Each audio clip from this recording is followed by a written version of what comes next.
By the end of this video, you'll understand exactly how crypto staking works and how to use it to generate passive income on assets you already own.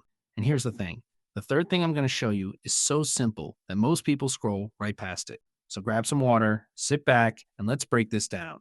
All right, let's start with the basics. What even is staking? Staking is when you lock up your cryptocurrency to support a blockchain network. You're essentially putting your coins in a kind of digital escrow, and in return, you earn rewards, usually paid out in the same cryptocurrency. Think of it like a high-yield savings account, except instead of a bank, the blockchain itself is using your money to keep things running. Here's why it works.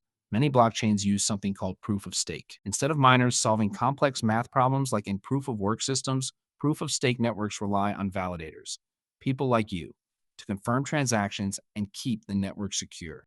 Your staked coins essentially act as collateral. If you try to cheat the system, you lose your stake. That skin in the game keeps everyone honest. The rewards come from new coins being minted and distributed to stakers. The annual percentage yields vary wildly depending on the network. Some chains offer 3 to 5%, others advertise 8 to 12%. And in the early days of newer networks, you could sometimes see yields above 15%. Now here's where it gets interesting. A friend of mine named Marcus started staking Ethereum back in 2023 when it was around $1,800 per coin.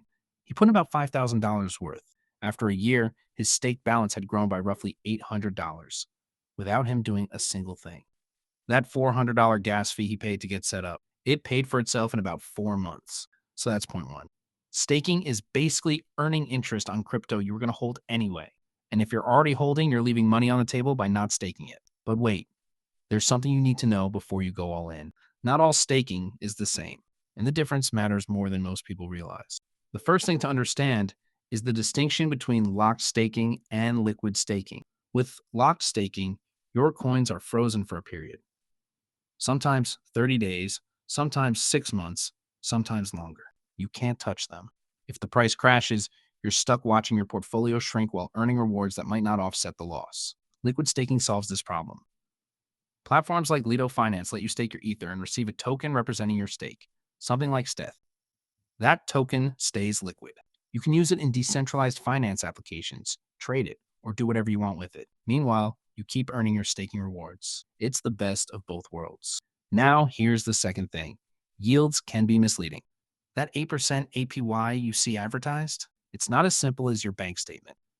The actual number you take home depends on fees, token inflation, and how often rewards compound. A 2024 report from the Blockchain Center found that after accounting for these variables, the real yield on many major networks hovered between 4 and 6% for average stakers. That's still better than most savings accounts. But you need to go in with realistic expectations. If you're chasing 20% yields on a brand new chain with no track record, you might be taking on more risks than you realize. All right, so that's point two. Understand the difference between locked and liquid staking and always do the math on what your real yield actually is. Now, here's the one I've been saving for you. The biggest mistake people make with staking isn't choosing the wrong coin. It's not understanding how to think about risk versus reward over time. Here's what I mean. Most people look at staking yields and think in terms of months. They stake for a few weeks, check their balance, and either get excited or disappointed. But the people who actually build wealth with staking think in years. Let me show you why this matters so much. In early 2020, Ethereum was trading around $250. The staking yield was around 5%. If someone had staked 100 ETH back then, they would have earned about 5 ETH per year in rewards, just for holding. That 5 ETH would have been worth $1,250 at the time. But here's what actually happened to the price. By early 2024, Ethereum hit nearly $4,000. That same 5 ETH in rewards was now worth close to $20,000. The yield rate looked modest on paper. But because the price appreciated so dramatically, the real return was astronomical. And the people who got burned were the ones who unstaked and sold during the bear market. The ones who treated staking as a short-term trade instead of a long-term position. This is why I always tell people, staking works best when you're already bullish on a network. If you believe in Ethereum long-term, staking is a no-brainer. You're earning rewards while you wait for the price to move. But if you're staking a coin you have no conviction in, just hoping to flip it for a quick profit, you're taking on price risk for a yield that probably won't justify it. There's one more thing I want you to take away from this video. Staking is not risk-free. That's the narrative some platforms push, and it's dangerously incomplete. Your staked assets can lose value if the coin price drops. Some networks have slashing penalties if validators go offline or behave badly. and the protocols themselves, the platforms you delegate through, carry smart contract risk. None of this is guaranteed income. But here's the part nobody talks about enough. The risk is manageable. If you stake blue chip assets like Ethereum or Solana, the slashing risk is extremely low. If you use established platforms like Coinbase or Kraken, the smart contract risk is minimal. And if you hold for more than a year, the price volatility starts to matter less as your rewards compound and your cost basis changes. That's the game. Not a single big score, a slow, steady accumulation of assets over time. So let's bring this all together. Staking lets you earn passive income on crypto you already own. The easy way is just picking a reputable platform and starting with whatever you're comfortable holding long term.